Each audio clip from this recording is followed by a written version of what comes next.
Tea கடையில நின்று tea குடிச்சானா, பன்னு கடையில நின்று பன்னு சாப்பிட்டானா, இட்லி கடையில நின்று இட்லி சாப்பிட்டானா அப்படின்ற கதையா காலம் போன காலத்துல ஒரு புதிய கட்சியை ஆரம்பிச்சிருக்காங்க. முன்னாள் முதலமைச்சர் ஜெயலலிதாவின் நெருங்கிய தோழியான அம்மா சசிகலா.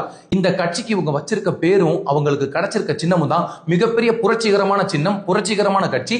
இந்த கட்சி உண்மையிலேயே அதிமுகவுக்கு மிகப்பெரிய அளவுல வீழ்ச்சி பாதைக்கு தள்ளிவிடும்.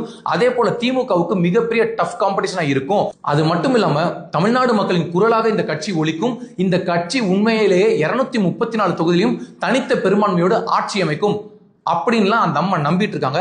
ஆனா ஒரு துளி வாய்ப்பு இல்ல. இந்த கட்சி 100 ஓட்டு வாங்குமா 200 ஓட்டு வாங்குமான்னு தெரியாது. இந்த கட்சிக்கு ரொம்ப அழகான புனிதமான ஒரு பெயர் வச்சிருக்காங்க. அனைத்திந்திய புரட்சி தலைவர் மக்கள் முன்னேற்ற கழகம் அப்படின்னு வச்சிருக்காங்க. அதை சுருக்கி கூட நம்மளால சொல்ல முடியல. இந்த கட்சிக்கு புரட்சிகரமான ஒரு சின்னம் தென்னந்தோப்பு சின்னம் கிடைச்சிருக்கு. பாருங்க 2026 தேர்தலில் நம்ம எந்த அளவுக்கு போட்டியிட போறோம், எல்லா கட்சிக்கும் நாம தான் அச்சுறுத்தல இருக்க போறோம் அப்படின்னு கொஞ்சம் கூட சிரிக்காம பேசுறாங்க அம்மா சசிகலா.